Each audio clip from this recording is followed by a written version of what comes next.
I am a regular person. I'm not a size 2. Curves are cool and hot. I'm not a rapper, athlete, or socialite. Just me. I wasn't born in Beverly Hills. I have fat feet. They're cute though. And I have my own opinion. I am a regular person. I am Just Chamia. Hey everyone, I am here with the lovely Eisha Coutee, author, relationship blogger, and workshop facilitator. So we're going to talk about all of her latest projects, but before we do, Eisha, what are you reading and what are you listening to? Oh, what am I listening to? You know, I'm still listening to Usher, Untitled Love. I love that CD. I love me some Usher right now. Yes, grown man. Right. And what am I reading? Oh, so many things. You know, I'm one of those people who can read like 2 or 3 books at the same time. Mm-hmm. One is in my car on disc, and you know, one in the bathroom. You know, just whatever. Right now, though, I'm actually reading a book by T.C. Carrier.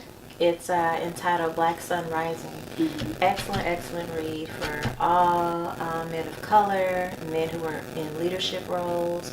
I think every man who is of color and 18 years of age, it is like it's food for your soul. So you gotta get it. All right, thank you. Mm-hmm. And for those who don't know you, tell us, who is Eisha? Where are you from, girl? Tell us about yourself. Who are you? I am from the Bay Area. I have been raised in both Richmond and Oakland all of my life. Who am I? Besides being an author, I'm just a round the way girl. I really am. I like doing things that are just, you know, different and out of the box, experiencing new things, some things that even are probably scary to me at first. The only thing I haven't done is dive from an airplane yet. All right. I'm working on it. It's on the list. Yes. Call me. I want to do that too. Yes. All right, cool. So I definitely want to talk about the latest book, Love Brings Change, and I have her other books here as well. So we're going to talk about the books, but before we do, I want to get your opinion about a few select news stories.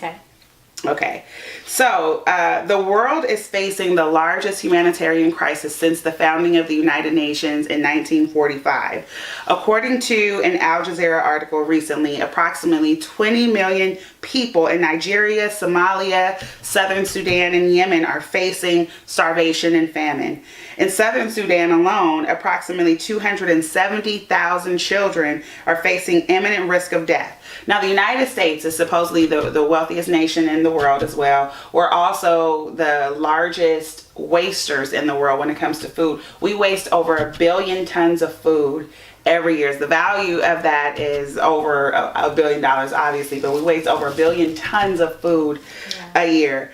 First of all, did you know or had you heard about this crisis and this famine happening across these countries? A little. I recently, though, have been, I admit, I've been fasting from a lot of social media and a lot of news channels, just for my own self, just doing a cleansing for myself. Sometimes you got to just unplug. So I've heard a little bit about it, but wasn't completely, totally aware of all the details. So when you hear about a story like this, of course, it's very easy to say, you know, that's an over there problem, and here we are here. But given the scale of this and the largest humanitarian crisis since the United Nations ever started, who do you think is responsible or should help these nations that are poor and, you know, millions and all these millions of children suffering? Who should help? I definitely think that, I won't say who's at fault necessarily, but I definitely think that we are very capable. We're very capable and we're definitely in position to help. Actually, I worked for a while, even with the school districts, and in the actual service or food service department. This was some years ago, but I just remember that rather than actually take the food that had been wasted and give it to the homeless or give it away or whatever, they would rather us throw that food away.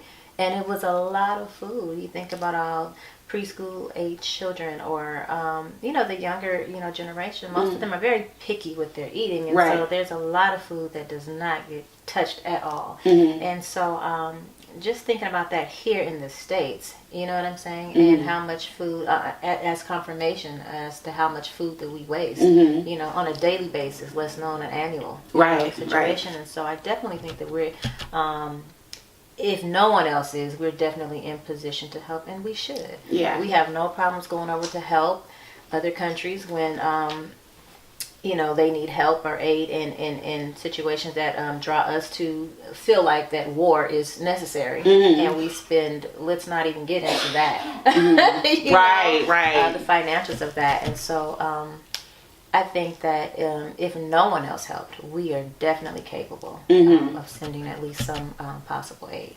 Hopefully we do. And, being a child of the 70s and 80s, I remember seeing on TV, not just in the wee hours of the night, the commercials, unfortunately, of the poor starving children and stuff like that. I know outside of your fast, I generally don't see these images on social media, not on Facebook, Instagram, or Twitter, or anything like that. I'm not seeing the story so much in mainstream media saying that, hey, this is one of the largest crises ever. What do you think should be done to bring more visibility and awareness to this issue and that this crisis is happening? I definitely think that we should utilize social media. I mean, why not? Everything that is, anything to talk about or, to think about is on social media at this time. So I definitely think that we should campaign, for that, just as we would anything else. Celebrity news, you know what I mean? So, and it's just as important. I think that mostly, we really need to start focusing as a country and as a society, on really anything that we can do to help heal other people, anything we can do to help to aid them, whether it's with hunger, whether it's with mental illness, whatever it is, we definitely need to take part in that. We tend to meddle, you know what I mean, and most other things. So I definitely think we should step up. And I always say this, and I'll continue to say that, we can sit up here and we can talk about, what the country needs to do, what, so-and-so needs to do or whatever. But at the end of the day, we are the change we're waiting to see, Hashtag be the change. All right. Always say that. Right. Okay. A Daily Mail article stated that Singaporeans are outraged, quote, outraged, that a 39-year-old white American, Joshua Robinson from Illinois, only got sentenced to 4 years for pedophilia. This is after taking a plea deal. So Robinson had the country's largest haul of child pornography ever. He had thousands of illegal porn videos, more than 300 featuring children. He had filmed himself having sex with girls. And posted on his website how 13 is the age where, girls are at their sexual peak and their best. He even made a 6-year-old girl watch a video of him having sex with some woman. And how this story really, or how he came to be caught and prosecuted, was one of the girls that he had sex with had a mental breakdown, and she went and she told her parents, and her parents, went and told the authorities. In Singapore, 14 is the technical age of consent. So for sex, although you're still a minor, you're considered to be able to consent. So he's having sex with lots of 14-year-olds, 15-year-olds, and probably some younger. But that's one of the reasons why the sentence was lower, was because maybe these girls were 14, so they considered them to consent. Right. There are record numbers of men, particularly white men, that go from America or European countries that go over to third world or different Asian countries and things like that, and have sex with young girls and young boys. Should, in this particular case, so Singapore has one of the most strict capital punishment systems there. They still cane people and all of that. That's not happening to this guy in this case. Right. Just 4 years. Do you think that in a case such as this, that our American government should get involved with maybe trying to extradite him and charge him here for his crimes over there against children? That's a real sticky situation. Mm-hmm. I don't necessarily think that we should get involved. What I will say though is that regardless of where he is tried, regardless of where he is serving time and what the punishment, I think that we have become really caught up in the punishment or in the, you know, the I want to say the stone throwing and so forth and so on, when we don't focus enough on the cause of an issue and how we can really work to, facilitate, change and a cure, if there is, such a thing in these situations. Because even here, regardless of whether it's child pornography or whether it was, someone who just, stole something from out of a store and ran off, whatever it is, armed robbery, whatever, at the end of the day, we can put as many people as we want in the prison system. And we can sentence them to death. What are we doing to help these people to be able to function in society as, and I don't want to say normal, I hate using the word normal, but as a, a functional, loving, human being? What are we doing to change the situation? Not treat the symptom, but actually, the cure. And so that's the main thing. When I hear stories like this, I just kind of feel somewhat for, the man, actually, because it's like, there's something going on that is not being addressed. You know what I mean? And so we can, throw him in jail for 4 years or 40. At the end of the day, it's not making him a better person. How can we, address that? That's the real issue. Right. Yeah. Definitely that, and I definitely see some validity in what you're saying too. But one of the things that these particular residents of Singapore are concerned about is, with such lax sentencing, does this send a message to other pedophiles around the world that, hey, come on down to Singapore or come on down to Thailand or wherever the case may be and have your reign, knowing that the laws are more lax, or knowing that you might not get sentenced? Does this send that message as well? Right. Yeah, that's that is the possibility, because you give people an inch, they take a mile. So I totally understand. I totally feel for the people of Singapore, for the families of the young girls. I definitely do. But I still stand strong in saying that regardless of the message, we really have to start focusing on, you know what I mean? Start with the cause. Yeah. Absolutely. Yeah. All right. According to a recent Essence magazine article and CNN reports, Flint, Michigan Mayor Karen Weaver has stated that it'll be another 2 years before the city can treat their contaminated water. So we're nearly 3 years into the Flint, Michigan water crisis. First started in 2014 when they switched over the water source. Official crisis declared in 2015. Here we are in 2017, and the mayor is saying that it's going to be at least 2019 before the city can treat their water for lead and other contaminants. Residents in Flint, Michigan still have to use bottled water every day for drinking, for cooking, and for bathing, because it's not safe. And we do know that because of this particular crisis, there are higher incidents of lead poisoning, Legionnaire's disease, other things affecting children, and we don't know what the long-term effects are going to be.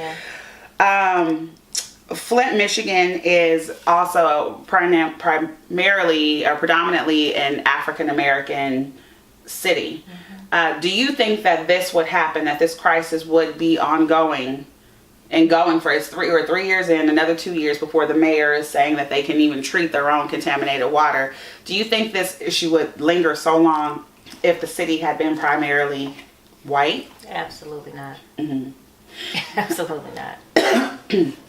And to you, do you think that this qualifies? Now, there have been about a dozen or so state and local officials who have been criminally charged here. I don't think that the trials have happened yet, or we haven't seen any of the outcomes yet. But do you think that this qualifies as a hate crime against this particular targeted group of blacks, or is this domestic terrorism? six in one hand, half dozen in the other, right? You know, but I definitely do feel that, you know, and we can almost say that we know for a fact that if it was predominantly a white, you know, city, that it would be a whole different situation. There would be urgency there. You know what I mean? But this is not something that's new to us. Right. You know, we've been dealing with this type of a situation, or what's the word I'm really looking to use? Not that I'm really trying to tread lightly, but you know, just the division in class, you know, association or whatever, for some time. And so, again, I say, you know, we are the change that we're waiting to see. I know it's easier said than done, because it's not easy to pack up and relocate and do all of that. It takes a lot. You know, but there was a time where we knew as a culture how to make major sacrifice to make a major statement. You know what I mean? Yeah.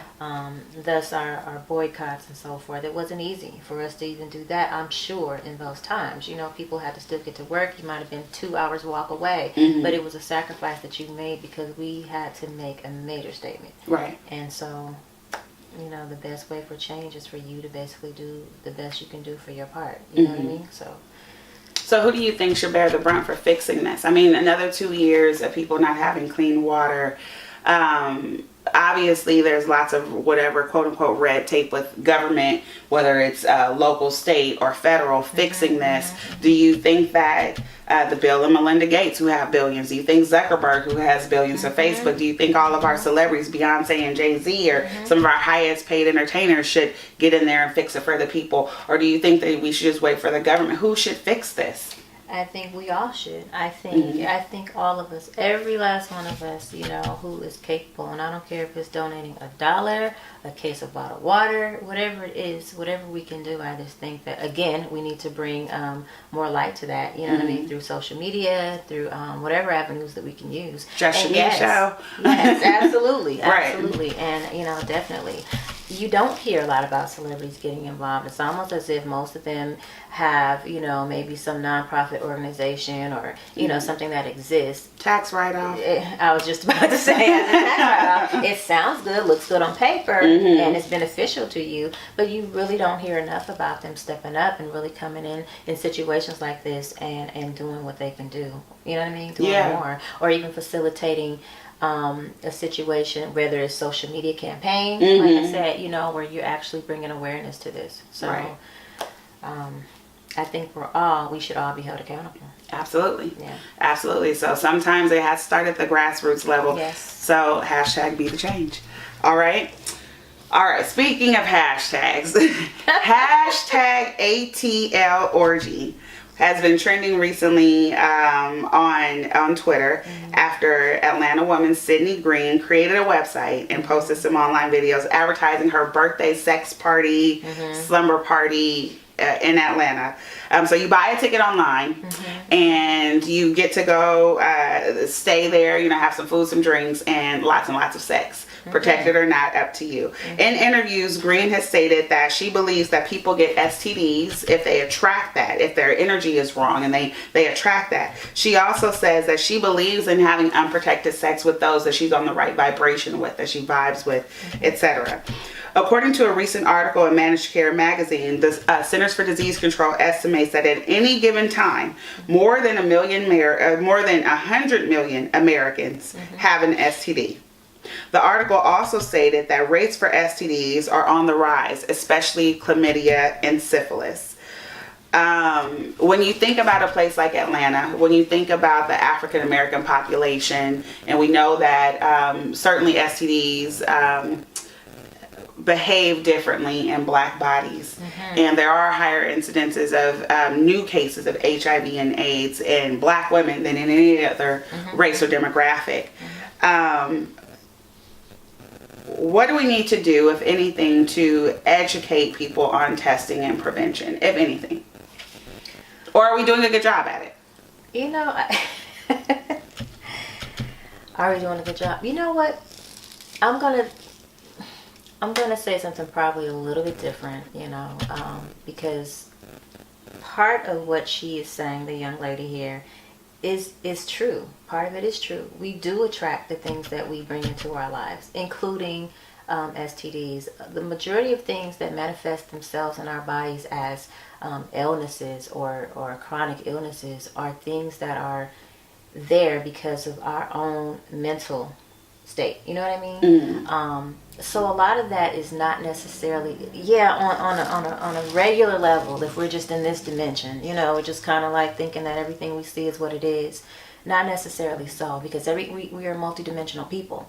And so while this is the physical plane, we still have the spiritual plane that exists. And so when there's something going on here, I guarantee you, if you do your research, when there's something going on with our reproductive areas, our womb areas, our prostate, there is something connected with what we feel about ourselves, what we're going through in our personal lives or spiritual lives, that is connected to that. And if you actually research it, whether it's Google, online, or just, find some metaphysical books or something to educate yourself, you will come to see. And I'm saying this from the standpoint of an actual healer. I'm a certified massage therapist. I've been doing that for almost 20 years.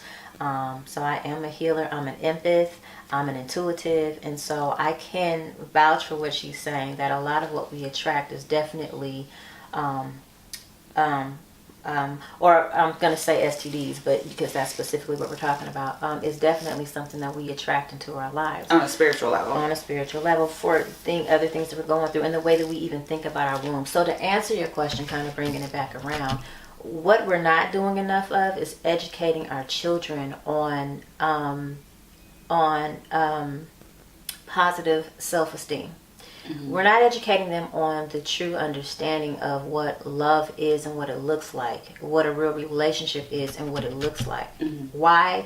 Because, Osho, he's one of my favorite authors, one of my favorite people. He's no longer with us, but I still watch his videos on YouTube, and he was just one of my mentors, And one of the things that he said once before was that, you take all these people literally on the planet, most of us, and we do not know how to love. And so you take two people who don't know how to love and you bring them together and you say, hey, get married. And they think, oh, I love you. But neither one of them really know how to love. So you have all these people not understanding love, not knowing how to love, loving each other. You know what I mean? And so that says a lot, within itself. And so we really need to start at the root of the situation and the cause, versus trying to, pump fear into one another about, oh my goodness, there's a rise in STDs, and so now everybody's going out and we're, shooting ourselves up with all these hormones because it's okay, birth control, it's, condoms, it's, oh, let me go and get this and that. And we know that, that's kind of the nature of what we built this country on, scare tactics. If we pump the people with fear, then they'll go out and do this. They get us to react, to do certain things. And most of it is money based, right? The reason why, we bring so much awareness to cancer and these different things, because there's an ongoing study for the cure. But if you really study holistic healing and natural healing and the spiritual cause of these things, you will get a better understanding on the fact that we do attract those things to us, those illnesses, those things, and there are actual cures. But I probably shouldn't be saying that.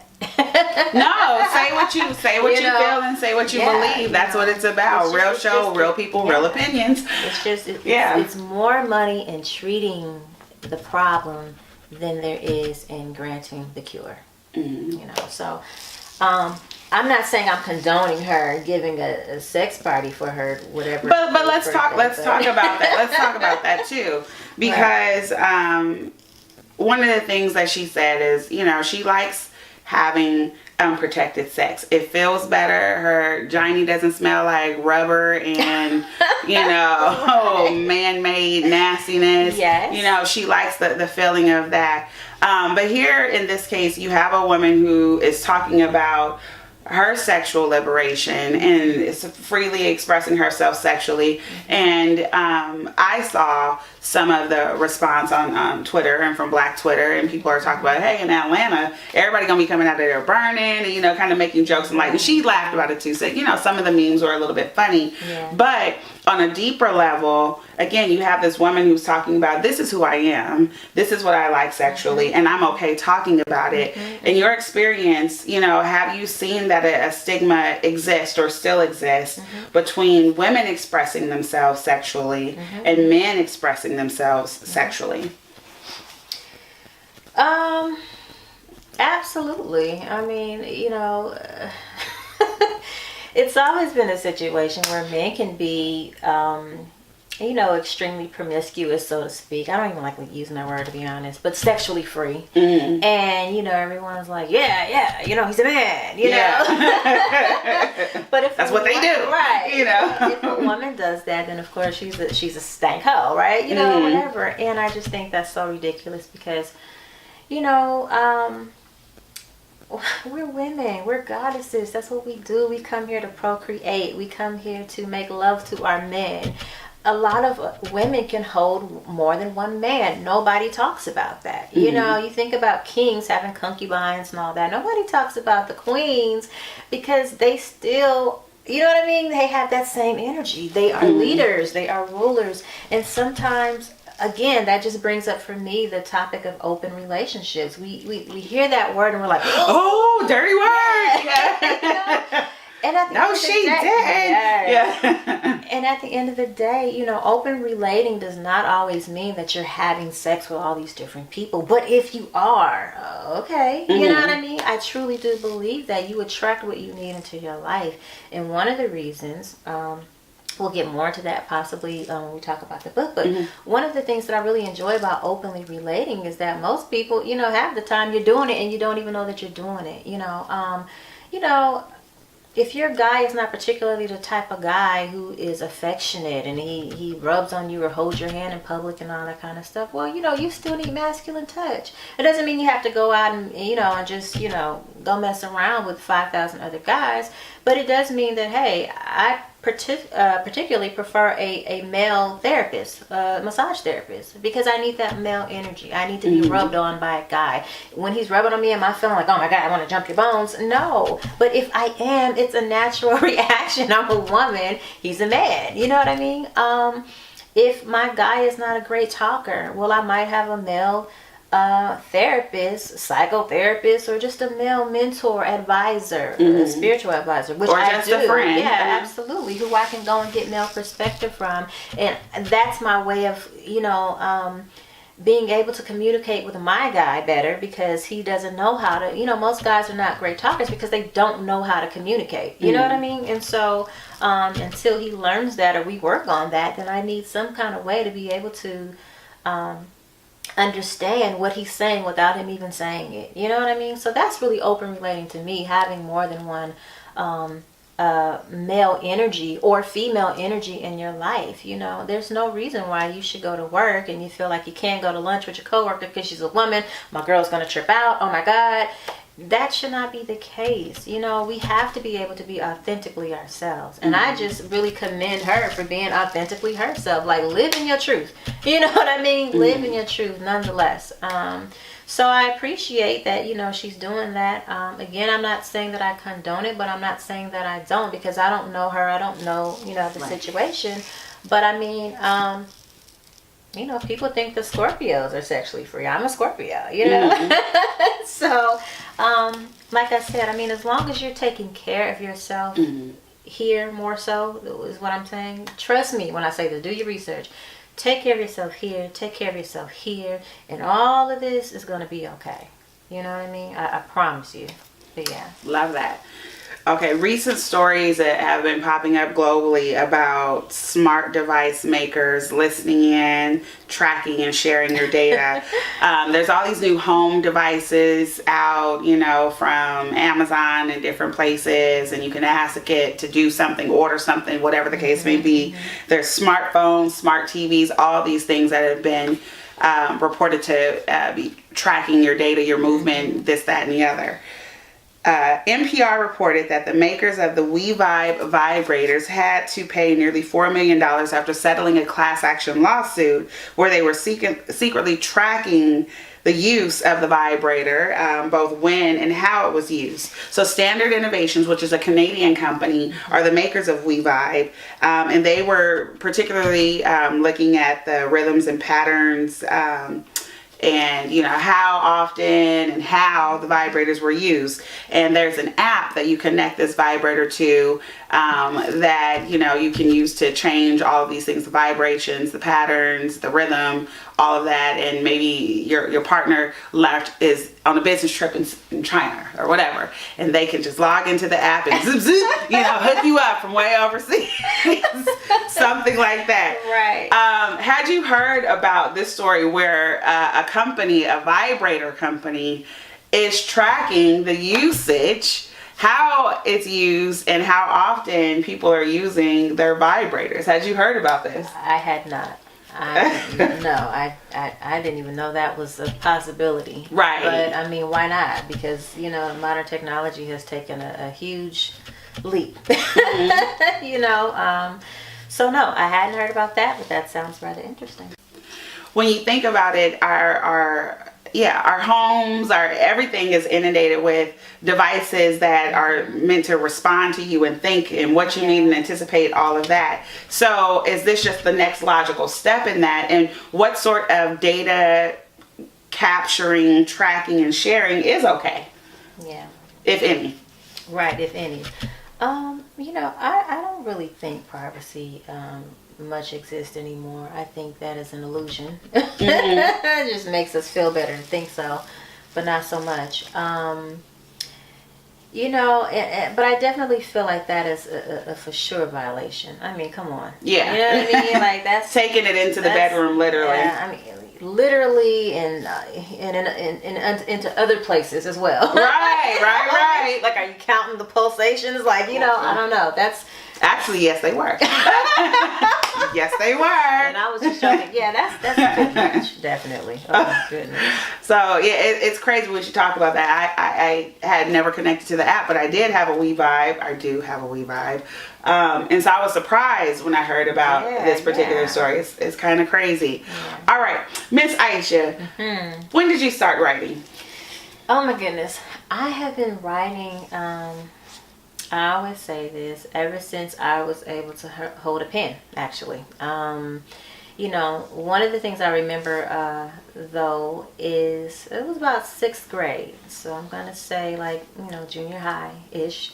I actually would, I had this little notebook, and I would write then, because, computers were not as popping at the time. Right. We still had notebooks. So I would actually write little, short stories in my notebook. Mm-hmm. And me, I've just always been a Cinderella kind of girl. You know what I mean? Like the whole love story type of thing. And so I was always writing these love stories about relationships. And, in my little 6th grade old mind, it was a big thing to kiss somebody. That was major. So I would write these, stories, and I remember my classmates would, be anxious for me to finish. Like, let me read it first, because everybody wanted to see who was kissing who, and who was the cheerleader, or the whatever, the football player, whatever on the team, and who was in a relationship with who, and this and that. Because they all thought that I was talking about them, like one of the characters was them, and I loved that. Like that was really cool, and so. Very realistic to life now, because I think every author uses some of their reality to basically write the fiction, right? Some of your experience or experiences of those that you know. So I'm always taking in data, so to speak. Right. From outside source as well. So, but I've been writing, that since then. Okay. Yeah. And you've published 4 books now, so we have them here. Yeah. We have them here. So you've published 4 books. So self-publishing, how has that process been for you? I really appreciate self-publishing. Oh my goodness. It just allows you so much freedom. Freedom of speech, to do things and say things the way that you want to say them. Even down to the royalties, it's just a major difference. You know what I mean? You're just more in control of your business, basically, because that's what it is. It's a business. Mm-hmm. And I just appreciate places like Amazon or, Barnes & Noble online also, who allow you to be able to do that. And, like I said, just take total and full control over your own career. So in writing. Awesome. So I'm gonna dive into this relationship Bible here, because I was like, oh, she was preaching in this here. All right. The latest book is Love Brings Change. Tell us about Love Brings Change. What is this book about? So Love Brings Change is basically a book that's pretty much based on my Love Brings Change blog at WordPress.com. And I just kind of got the inkling one day, like, you know what, I'm writing these blogs, but I think I really need to really kind of just take all of this. And don't think you can get them at the blogs, because these are different chapters. Hey. You gotta get the book. Buy the book. Right. But it was just inspiration for me to say, wow, I'm just going to start journaling every day, you know, in a sense. And just from personal experience or experience of those around me, you know, from past, present, future, you know, I just wanted to put it all in one book. Mm-hmm. And again, you kind of said relationship Bible, but that is kind of where I was going with it. You know, we go shopping and we see these books, the rules, and this and that, and no shade. I'm not, you know, trying to, you know, discount anybody's expertise. But I just feel like there's not just, or as my grandma used to say, there's more than one way to skin a cat, right? Mm-hmm. And so there's no one tell-all book that works for everybody. It's just not. You know what I mean? Because we're all very different people. I mean, if we were all the same, what a boring world, right? It would be. But what I wanted to do differently with this is really just take experience as our parents and our grandparents and ancestors would have it, and pass down stories.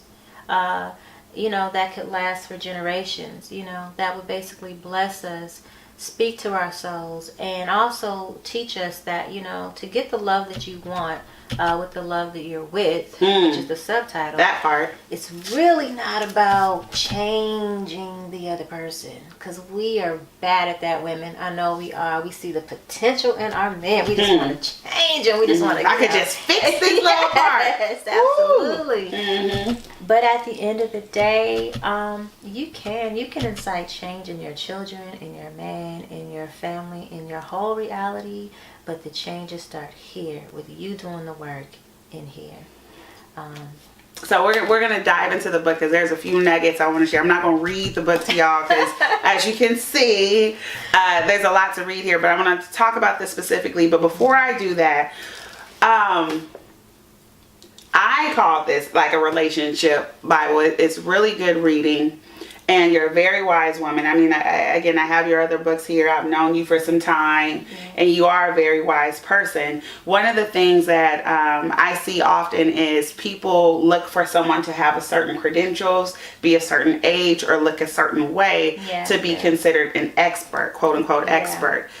I don't really offer my opinions often on the Just Chamia Show, because it's about my guest opinions. Right. But I think expert is almost a dirty word too, because what makes you an expert more than I? But hear what I've seen in the book, and I love it, and that's why I'm digressing a little bit. Here what I see in the book is someone who has learned from life. Thank the Lord for that. Someone who has learned from the experience of others, as well as their own personal experience, and said, hey, let me share this knowledge with you. So therefore, if that makes you a quote unquote expert, fine. But if it doesn't, it just makes you someone who's knowledgeable, certainly. Absolutely. But have you ever in your career experienced, I mean, like you say, you have the blog, and you know, you do other things, and have certainly writing books. Have you ever had anyone try to challenge your expertise? And hey girl, what you know about that? You know, not to my face. I'm sure people talk. You know, people talk. That's what they do. And that's okay, because again, as I say, I don't even deem myself an expert, because, you know, as life continues, we're constantly changing, constantly transcending, and, you know, and our experiences are going to change, because they're going to present to us whatever challenges it is that are going to grow us for the next 10 years. You know what I mean? Because we change every 10 years or so, or if not before. And it is my hope that we continue to do that, because otherwise you're just kind of in a state of arrested development, right? So, yeah, I mean, you know, I haven't had anyone do that yet. And preferably they never will. Yeah, hopefully not, because like I said, there is always more than one way to skin a cat. But I do think that some things will last the test of time. Some things are just timeless, you know? Right. And I'm hoping that that's what this is for people, you know? All right, I want to share a couple nuggets from Love Brings Change and talk to you about these particular things. So the first is Author Eisha Coutee writes, in fact, oftentimes I have to continuously reference back to my 40-day journal, Love Dare book, to remind myself to be selfless and generous and accepting rather than judgmental and accusatory. I have to sometimes remind myself to not put myself in the victim chair.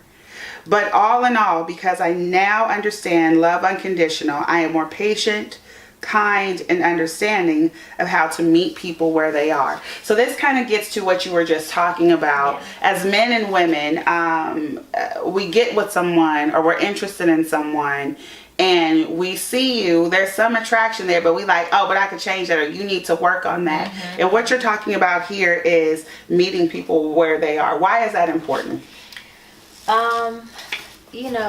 Because we're all in different places in our lives. And I'm an advocate for Black love. I'm not afraid or ashamed to say that. Mm-hmm. I am an advocate for Black love.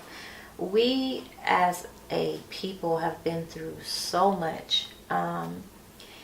I know people think, okay, well, we always bring it up the slavery complex or the slavery thing. Well, it is very relevant. Mm-hmm. Because you cannot do what you've done for 500 years to a people and expect that it's not going to have residue for many, many years to come. Mm-hmm. We are in pain as a people.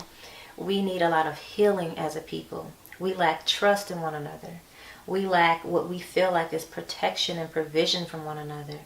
As they call it, the crab in the barrel, effect or whatever, because we're all kind of competing. Even women, we do it all the time. We mm-hmm. compete, we even compete with the men. Oh, there's a shortage of men, so, and we compete and we're trying to, one up each other, which is so ridiculous mm-hmm. because that's the biggest lie you have ever been told, is right. that there is a shortage of any of us. Right. Definitely not. Definitely not. Globally. Definitely not. Definitely not. So, mm-hmm. I say that because, again, as I spoke earlier, we just have this, I don't know what it is, like an itch to want to change people, not realizing that, we attract our mirror reflection. Mm-hmm. Everyone that comes into our life shows up to show us more of ourselves. Mm-hmm. So that very thing that you're not liking or digging on in another person, you got to start asking yourself, like, okay, what's going on with me? How is that like showing me, Sometimes it's not a direct reflection of, okay, that's exactly what I do or how I do it or, how I think or whatever. Sometimes it's just showing up to you to grow you and to show you what you don't want or don't like or what you need to work on, in certain areas of your life. Someone who maybe you may consider them very selfish.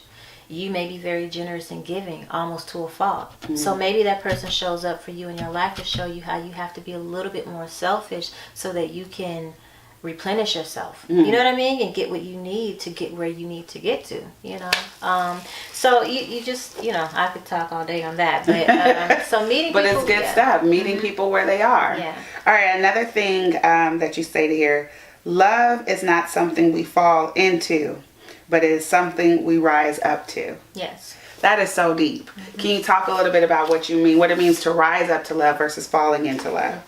So I'm going to go back to what the young lady was saying when she was talking about vibrations. Mm-hmm. And she was talking about if she was vibrating at a certain level, she's only going to attract people who are vibrating at that particular level. We are all vibratory beings.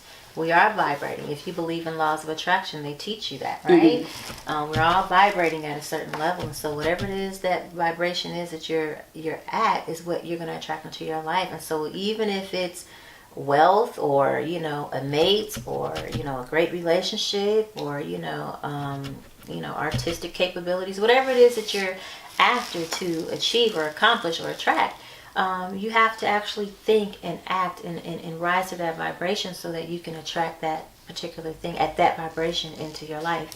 And it's the same thing with our relationships. I actually got that quote though from again T.C. Carrier. I know this is about my book, but I just love him as an author because he just has really great things to say. And he's also an advocate for Black love, Black relationships, and so he's a teacher and a mentor for us to follow, on that.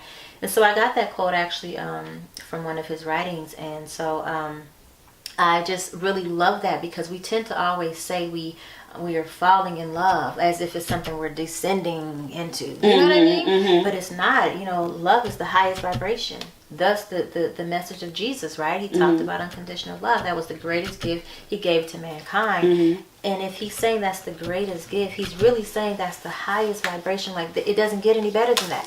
So I want to talk about that. Yeah. One of the things you say here also in the fantastic relationship Bible, as I'm calling it, love brings change, getting the love you want from the one you're with.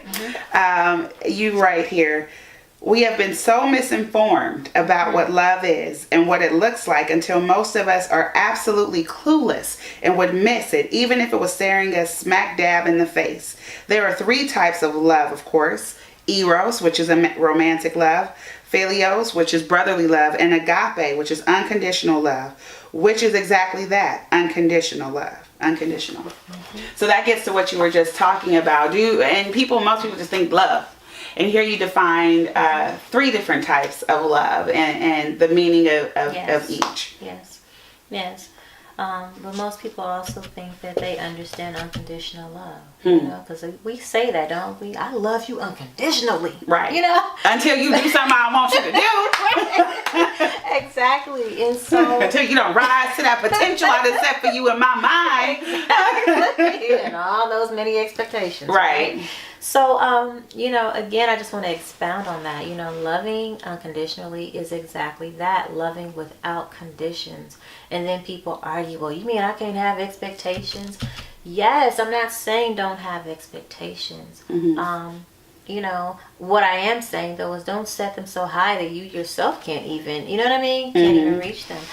It's okay to have expectations. Yes, see your vision. How else would you be it or accomplish it if you don't have a blueprint ahead of you or some type of map, roadmap to show you what it looks like. But at the end of the day, when your love does not meet all those expectations, it doesn't mean that he's the bad guy. You know what I'm saying? Or she. I'm speaking from, feminine perspective. But, it doesn't mean that he's the bad guy or she's the bad guy, just possibly the wrong guy. And that doesn't mean that you have to even walk away from one another being enemies. You know what I'm saying? Like, that's the biggest misconception we have. It's almost like if we go through a divorce or if we go through some major breakup, I can't like you. I have to be angry at you. And don't get me wrong, I understand what that feels like to be angry at your mate. You're just angry. If he would just do these things, I just want you to act right. Right. I totally get that, but that's how this was born, because it's like, wait a minute, I have to kind of check myself. And that does not mean, I think was that Paul who said that even in the Bible, I have to die daily to myself. You know what I mean? And so daily I have to check myself, because sometimes I still want to go back to round LaRae girl, you know what I'm saying? And just, have at it and give you some words that's on my mind, Right. But at the end of the day, we are human, you know what I'm saying? So we do have that experience. But most importantly, loving without conditions is really just, like I said, meeting people where they are, understanding and trying to understand why they are showing up for us in our lives the way that they are. You know what I'm saying? And if it's not a perfect situation, which most times it's not, because all you're going to do is leave one scenario in relationship and get into another one. And guess what? Those same lessons are going to come up to you again and again until you get the lessons so that you can move on. One other thing that you say, and I'm not going to read more from the book because I want you to go buy this Love Brings Change, Getting the Love You Want from the one that you're with. Author Eisha Coutee writes, Black women have forgotten how to trust and love and nurture our men, and Black men have given up the responsibilities as men to protect and respect and honor us. Meanwhile, on each gender side, everyone is asking where the good men are, where are the good women. But the truth is, we are the change we are waiting to see. Hashtag be the change. Yeah. We are the good we are waiting to see. There is good just as there is bad and ugly in every one of us. The question is, here it is, y'all. The question is, are you committed enough to commit? Commitment. Why is commitment such a dirty word? Right. Because I think most people look at that as long term, forever. Ooh, if I commit to this, it means day after day after day I got to do this. But guess what? We do it on our jobs for people who don't care about us. We clock in every day. Ooh, you basically, shoving your kids out the door. You about to smack your wife. Trying to get out that door to show up at work. 6 o'clock, 8 o'clock, whatever time, for somebody who doesn't even really mostly care about you, especially if you're working in some big corporate job or somewhere, where everybody's just kind of a name, we do that, men do that. They commit to their car notes because they love them, they muscle cars, and I'm going to pay this note. Or you commit to your homies. Yeah. Absolutely, Craig and them, but at the end of the day, we don't really prioritize our love commitments, our relationships, we don't invest in them, black men, I love y'all, but y'all don't read enough. You don't read enough, and everything that you need to know, even about us, is in you seeking out that information on how to love us better. There are a multitude of books, even by black authors. Again, I'll say T.C. Carrier is a really great one. Eisha Coutee is another great one. Yeah, she is. And I'm gonna say Carl and Kenya Stevens. I'm trying to think the title of their books, but at any rate, Carl and Kenya Stevens, you guys can probably look them up as well. I am giving shout outs because these are other black authors, and I'm just about supporting our people. They really get in there about the relational situation, and again, just kind of the same message of just really uplifting ourselves and one another and working on the healing.